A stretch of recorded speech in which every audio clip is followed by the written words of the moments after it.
नमस्ते दोस्तों, स्वागत है आपका न्यूज वॉच सेहत की बात पॉडकास्ट पर। नमस्ते सर। आप नमस्ते। मैं हूं डॉक्टर सुनील कुमार मिश्रा।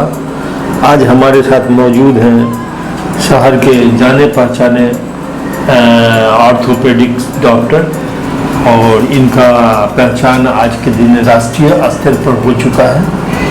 और सर जो हैं D ortho, MS ortho, PAT, DNB ortho, PhD ortho इत्यादि बहुत सारे डिग्रियां इनके पास है। और सर की एक विशेष खासियत ये है कि सर जो हैं सभी तरह से सभी रोगों का इलाज कर रहे हैं लगभग। ऑर्थो के तो है ही स्पेशलिस्ट, और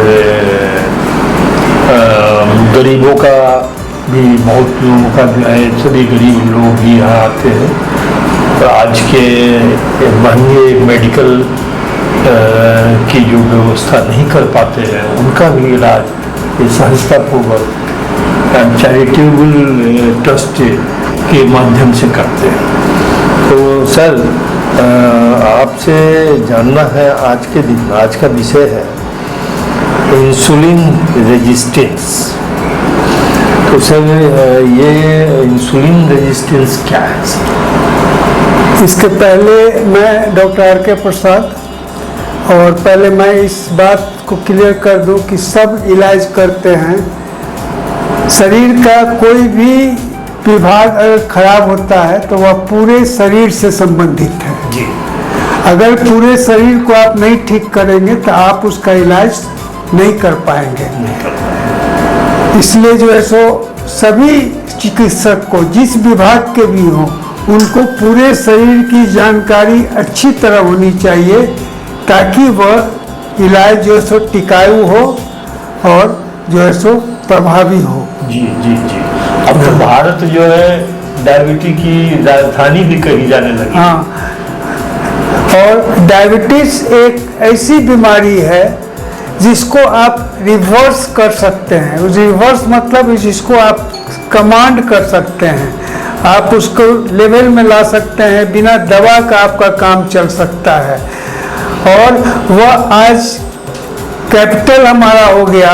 डायबिटिक और प्री डायबिटिक की संख्या जो है सो 5 मरीज में हमको लगता है 2 मरीज मिलेंगे ही डायबिटीज के, जो इस ढंग से चल रहा है। हर घर में हर तीसरा जो है डायबिटिक पेशेंट है।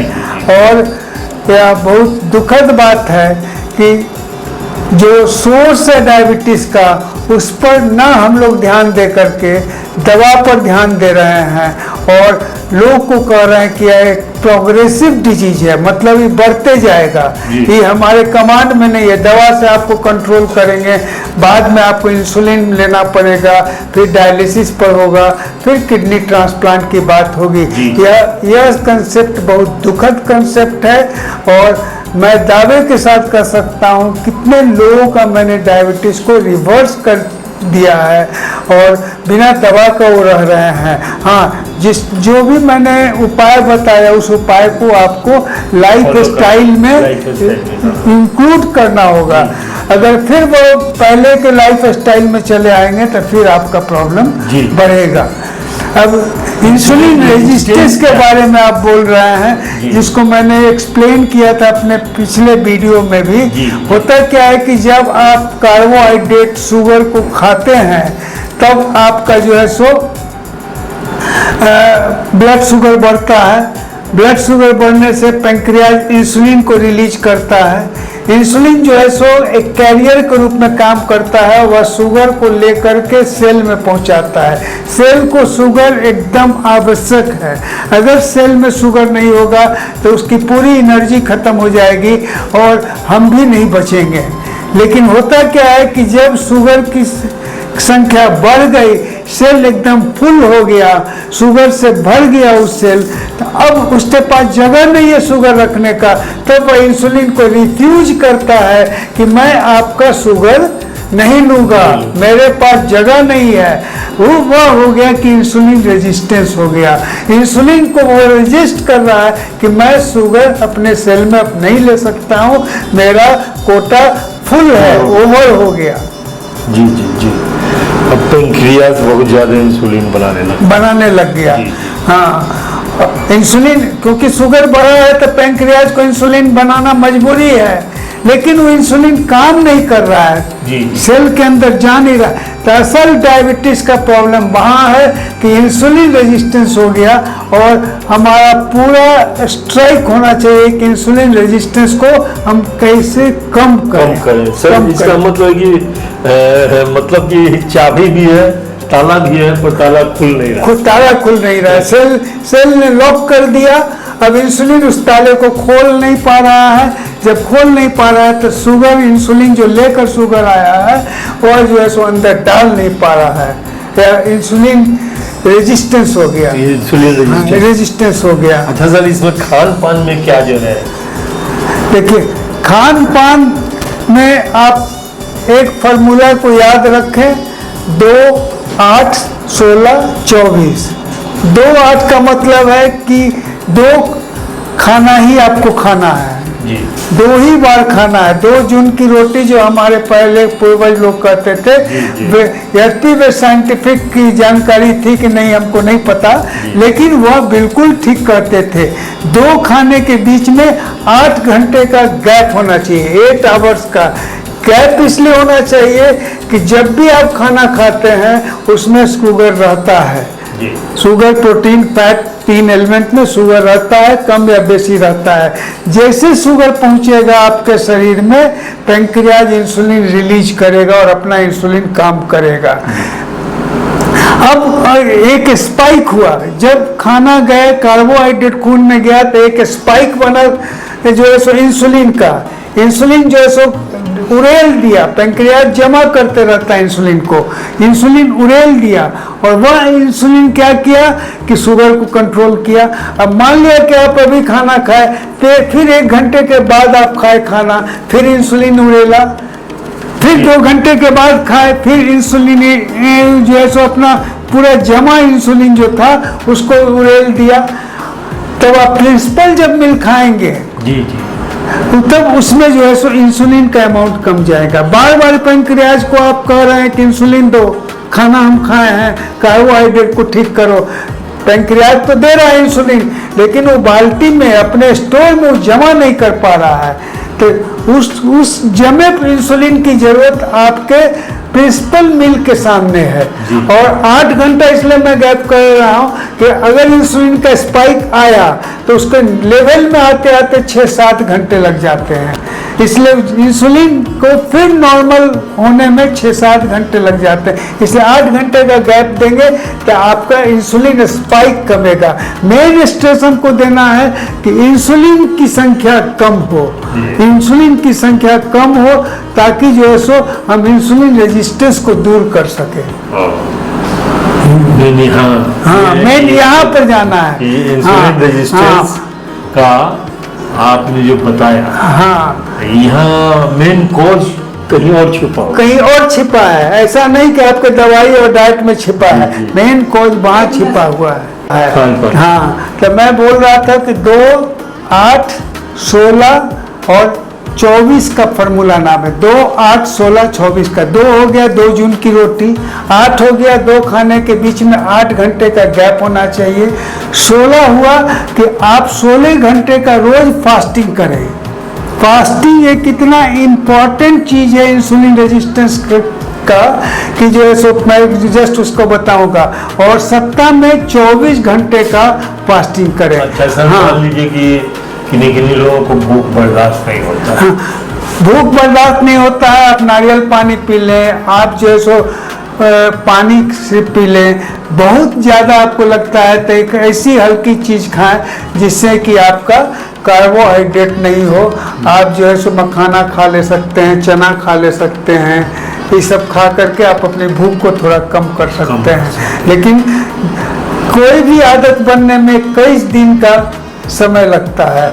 अगर उसको किसी तरह कई दिन तक आप मेंटेन कर लिए इंसुलिन की संख्या कम हो, ताकि जो है सो हम इंसुलिन रेजिस्टेंस को दूर कर सकें। हाँ, मेन यहाँ पर जाना है।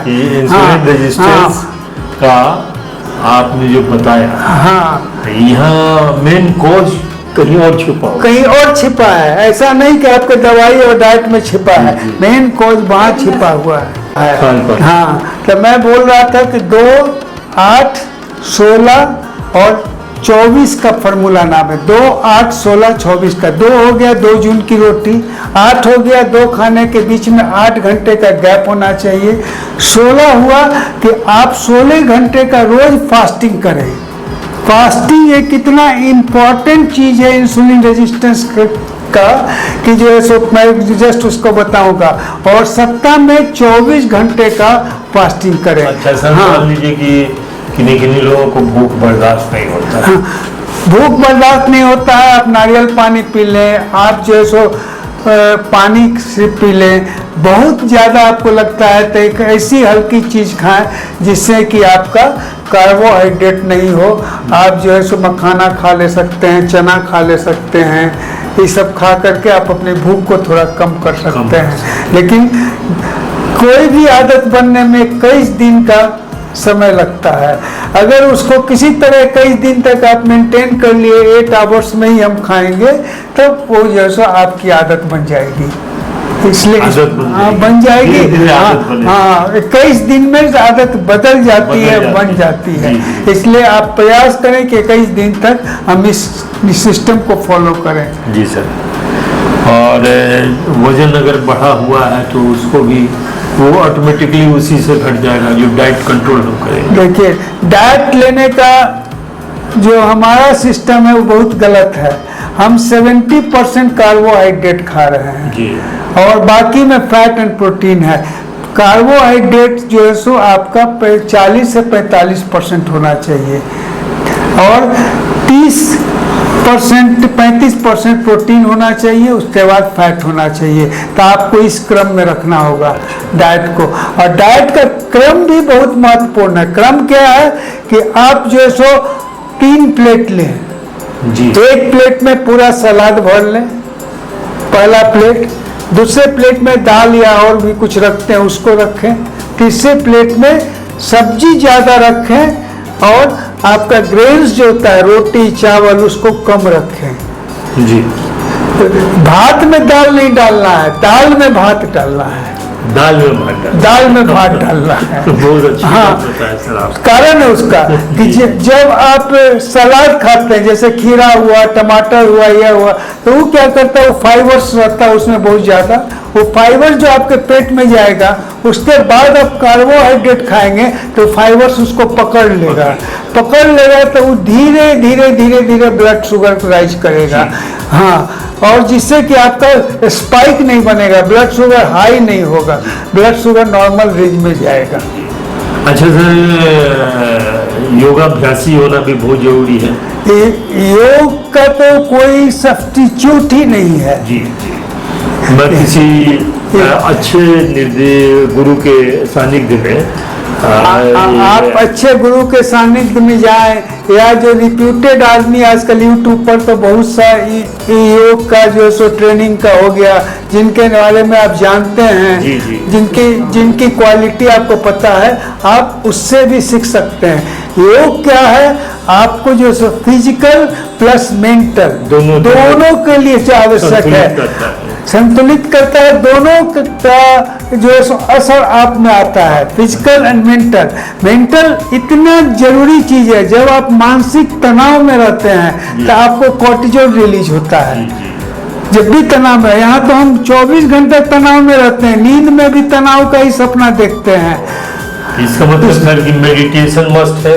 मेडिटेशन मस्ट है। आपको दिमाग में इस तरह का व्यवस्था करना है अपने फ्रंटल लोब से कि आप जो सो उल्टा पुल्टा बात, कौन क्या कहा, नहीं कहा, हुआ कहा, आप अपने फ्रंटल लोब को ट्रेन करें कि तुम इस सब बात को एक कान से सुनो, दूसरे कान से निकाल दो, क्योंकि हमारा जो तनाव है ना वो 90-95% बेकार का, बेतुका तनाव है। उस तनाव से आपको मुक्त होना होगा। अगर तनाव में आप रहेंगे तो कभी आपका शुगर कंट्रोल नहीं होगा, कभी इंसुलिन रेजिस्टेंस नहीं कमेगा। जी सर, जी सर, यहाँ आपने बताया कि आप सभी दोस्तों, ये दर्शकों, ये ख्याल रखना पड़ेगा कि जैसा डॉक्टर साहब ने बताया कि डायबिटीज एक दिन में नहीं जाती, आती है और एक दिन में नहीं जाती। दोनों चीज सर ने बताया कि ना एक दिन में आती है ना एक दिन में जाती है। छोटे छोटे पूरा इसमें जैसे कि छोटे छोटे कदमों से ही होगा, धीरे धीरे आपको स्टेपिंग बढ़ाना पड़ेगा, जैसा कि डॉक्टर साहब ने बताया उसको आपको फॉलो करना पड़ेगा। इसमें हमारा कहना है कि डायबिटीज के पहले का स्टेज प्री डायबिटीज है जी, डायबिटीज है। प्री डायबिटीज को भी आप डायबिटीज की तरह ही समझें, और उसके लिए मैंने कहा था कि सिर्फ एक जांच आप करवा लें, फास्टिंग इंसुलिन। अगर वह 2 से 6 के आगे है तो इसका मतलब कि आप प्री डायबिटिक में है, और उसको प्री डायबिटिक न समझे, उसको डायबिटीज समझे, और यह आपको डायबिटीज होने के 10 साल पहले पता चल जाएगा। 10 साल पिछले एपिसोड में हमने जो बताया था। अगर उस स्टेज में आप पकड़ लेते हैं, उस स्टेज में आप समझ जाते हैं, तो आपको डायबिटीज नहीं होगा। ये मैं लिख के दे सकता हूँ। नहीं सर, आपने बताया था पिछले बार, और इस बार भी आप अभी बता ही रहे हैं सर। अगर इस चीज को फॉलो करे लोग तो अपना सेहत बनाएंगे और डायबिटीज से बचेंगे, इंसुलिन रेजिस्टेंस को दूर करेंगे। और दोस्तों, आपको यह वीडियो कैसा लगा दर्शक, आप अपना कमेंट जरूर दें। और जितने लोग डायबिटिक पेशेंट हैं, जितने दोस्त साथी रिलेशन, उनको यह वीडियो जरूर शेयर करें। एक बात और हमको बोलना है कि हमारे पूर्वज लोग कितना इंटेलिजेंट थे, उसका आपको अंदाज इससे लगेगा कि हमारा पर्व होता था, लोग फास्टिंग करते थे। फास्टिंग का इतना ज़्यादा महत्व है इंसुलिन रेजिस्टेंस को कम करने का। इंसुलिन रेजिस्टेंस का अगर हम कहें मोस्ट इफेक्टिव इलाज है तो फास्टिंग है। फास्टिंग में क्या होता है कि जो सो आपको खाना नहीं मिल रहा है, सेल अपना खाना खत्म कर दिया, अब वो इंसुलिन को इन्वाइट करेगा, कह रहे लाओ शुगर लाओ, शुगर लाओ, शुगर लाओ, शुगर लाओ, जिससे कि हम जो है सो अपना एनर्जी दे सके। और तब जब उस इंसुलिन को जब सेल डिमांड कर रहा है तो वहीं पर रेजिस्टेंस खत्म हो गया। दूसरा एक और इम्पोर्टेंट बहुत बड़ी बात है, जैसे कहा जाता है कि आप खाना खाएं तो टहलें। टहलने में क्या होता है कि आपके लीवर में 20 चम्मच चीनी आपका स्टोर्ड है, और आपके मसल में 100 चम्मच चीनी स्टोर्ड है। मसल की ड्यूटी क्या है कि सेल को जो है सो कार्बोहाइड्रेट ले जाने के लिए इंसुलिन चाहिए। मसल डायरेक्ट कार्बोहाइड्रेट लेता है बिना इंसुलिन के मदद का। तो जैसे भी खाने के बाद आपका जो है सो स्पाइक बढ़ा कार्बोहाइड्रेट का, इंसुलिन जो है मसल जो है सो उसको खींच लिया। अब मसल की आप एक्टिविटीज कर रहे हैं तो उतना तो इंसुलिन आपका कम गया, उतना तो मेथोट्रेक्सेट, मेटफॉर्मिन और ये सब लेना कम गया आपका। मसल ही यूज कर लिया उस शुगर को। इसलिए मसल्स को भी मजबूत करना है। मसल्स मजबूत रहेगा तो आपको डायबिटीज के कंट्रोल में बहुत फायदा होगा, इंसुलिन रेजिस्टेंस में बहुत फायदा होगा।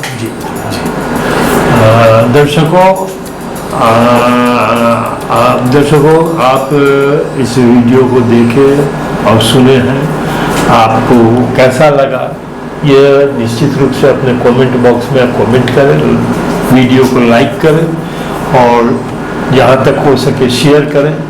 ये आपका ही चैनल है और अगले अंक में हम फिर मिलते हैं कोई नए विषय के साथ। सर, अगला विषय जो है आपका है, आपने बताया था कि ये रहस्यमय शरीर, इस रहस्यमय शरीर के गूढ़ रहस्यों को जो है जाने।